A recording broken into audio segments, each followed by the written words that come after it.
حضرت علی رضی اللہ تعالیٰ عنہ فرماتے ہیں، کیا عجیب و غریب ارشاد ہے، یاد رکھنے کا ہمیشہ. فرمایا کہ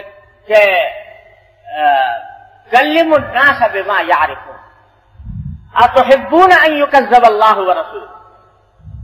لوگوں کے سامنے جب دین کی بات کہو تو ایسے انداز سے کہو کہ جس سے طبیعت میں بغاوت پیدا نہ ہو. کیا تم اس بات کو پسند کرتے ہو کہ اللہ اور اس کے رسول کی تکذیب کی جائے؟ ایسے انداز سے بات کہہ دی کسی ایسے موقع پر بے موقع کہ اس وقت میں تکذیب کی نوبت آ گئی، تو ایسے موقع پر کہنا ٹھیک نہیں. حضرت مولانا محمد الیاس صاحب کا صلی اللہ تعالیٰ ان کے درجات بلند فرمائے. آج کون مسلمان ہے جو ناواقف ہوگا؟ اللہ تبارک و تعالیٰ نے دعوت اور تبلیغ کا، دین کا جذبہ ایک آگ کی طرح سینے میں بھر دیا تھا. جہاں بیٹھے دین کی بات، جہاں بیٹھے دین کا پیغام. ان کا واقعہ کسی نے سنایا کہ ایک صاحب تھے، وہ ان کی خدمت میں آیا کرتے تھے. حضرت مولانا الیاس صاحب کی خدمت کافی دن تک آتے رہے. تو ایک موقع پر حضرت داڑھی نہیں تھی ان کی، تو حضرت مولانا الیاس صاحب صلی اللہ علیہ وسلم نے کافی دن جب آتے رہے سوچا کہ شاید اب یہ مانوس ہو گئے ہوں گے کچھ.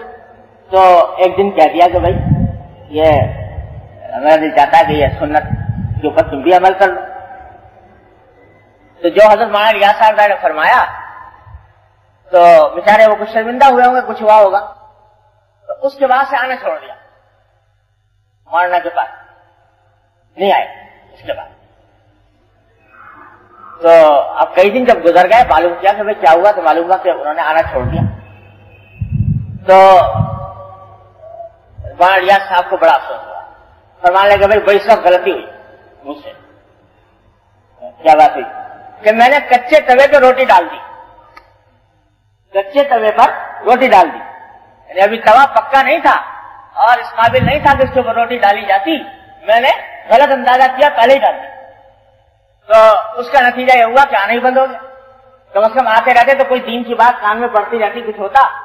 تو اب بظاہر تو ایک آدمی ظاہر بین یہ کہے گا کہ بھائی جو ایک آدمی کسی غلط کام میں ہے مبتلا تو اس سے کہہ دو زبان سے. اس لیے کہ حضور فرما رہے ہیں صلی اللہ علیہ وسلم کہ اگر ہاتھ سے نہیں روک سکتے تو کم از کم زبان سے کہہ دو. لیکن زبان سے کہنا اس وقت میں الٹا مضر پڑا. اس لیے مضر پڑا کہ وہ ابھی توا اس کے لیے تیار نہیں. بلے تو یہ باتیں ہوتی ہیں حکمت، اور جس کو فرمایا گیا ادعو الی سبیل ربک بالحکمت والموعظۃ الحسنہ. حکمت کے ساتھ کہو. یہ نہ ہو کہ ایک پتھر ہے اٹھا کر پھینک دیا، ایک فرض ہے سر سے ٹال دیا، زبان سے کہہ دیا. یہ دیکھو کہ کس وقت اس کا کیا نتیجہ برآمد ہوگا کہنے. تو یہ ساری باتیں اس اطاعت میں داخل ہیں. یہ ساری باتیں اس بات میں داخل ہیں. استطاعت تو ہر وقت ہے کہنے کی، جب چاہے کہہ دو، منہ اٹھا کر کہہ دو. لیکن استطاعت میں یہ بات بھی داخل ہے کہ دیکھو کہ اس کہنے کا نتیجہ اور الٹا خراب تو نہیں ہوگا، کوئی اور برا نتیجہ تو نہیں نکلے گا. آج کل تو خاص طور پر زمانہ ایسا آ گیا کہ دین سے، دین کے علم سے ہو گئی ہے بیگانگی. اس کے نتیجے میں لوگوں کو یہ پتہ نہیں ہے کہ نبی کریم سرور دو عالم صلی اللہ علیہ وسلم کی سنت کا اگر کبھی مذاق اڑایا جائے، استہزاء کیا جائے، تو صرف یہ نہیں کہ گناہ کبیرہ ہے، انسان ایمان سے خارج ہو جاتا ہے، دائرہ اسلام سے خارج ہو جاتا ہے، کفر تک بات پہنچ جاتی ہے. اس واسطے کسی ایسے موقع پر ایسی بات کہنا جس سے دوسرا سننے والا الٹا کسی ایسے کام میں مبتلا ہو جائے جو اسے کفر تک پہنچا دے، تو ایسے موقع پہ یہ مناسب ہے. اس لیے سب استطاعت میں ڈال.